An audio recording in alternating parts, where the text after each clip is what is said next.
صافي، ايه الشعر ده يا صافي؟ انا لقيته جوه على البوتاجاز وانا بحضر الاكل بتاعي. معلش يا احمد، انا اسفه. هبقى اخلي بالي المره الجايه. طيب ماشي بس حاجه زي كده ما ينفعش تعدي، انت عارف ان ده مكان بناكل فيه وكده، فخدي بالك المره الجايه. تمام، حاضر. ماشي يا صافي.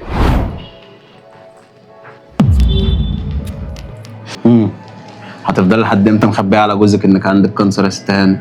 فهميني، ما يمين شمال هيعرف. خايفه قوي يا محمد، لو عرف الحقيقه ممكن ما يستحملنيش ويزهق مني ويمشي. يا بنتي ازاي بتقولي الكلام ده؟ اما انت عارفه ان احمد اصلا واخدك عن حب، وكانت قصه كفاح كبيره بينكم انتوا الاتنين. فكرك لما يعرف انك في شده او في مرض هيتخلى عنك؟ انت شاكه فيه للدرجه دي؟ انا ما اظنش ده على فكره. ما انت يمين شمال كده هيعرف.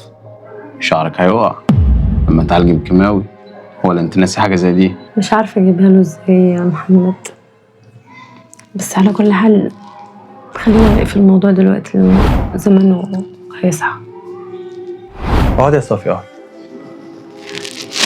انت صحيت امتى؟ هو مش مهم انا صحيت امتى ولا لا، بس انا سمعت كنت بتتكلمي مع محمد على حوار الكانسر وكده. انت ازاي تخبي عليا حاجه زي دي، وازاي تفكري ان انا ممكن في يوم مثلا اسيبك علشان حاجه زي كده؟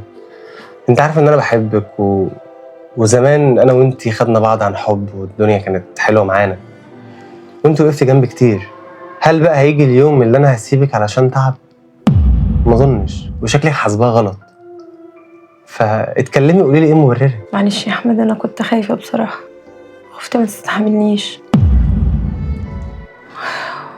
هبقى تقيلة عليك قوي، وشعري هيقع كله، مش هبقى حلوة زي الأول، زي ما أول مرة حبتني.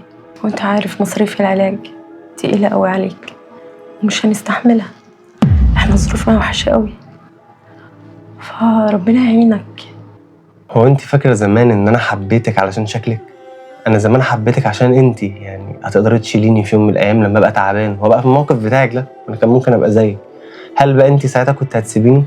ما اظنش على فكره. انا كنت عارف ان انت هتبقي جنبي وهتقفي جنبي وتشيليني وقت ما انا هبقى فعلا مش قادر ان انا اقف على رجلي. فانا جنبك وهنعدي كل ده سوا مع بعض. مفيش حاجه هتمنعني ان انا اكون معاكي يعني.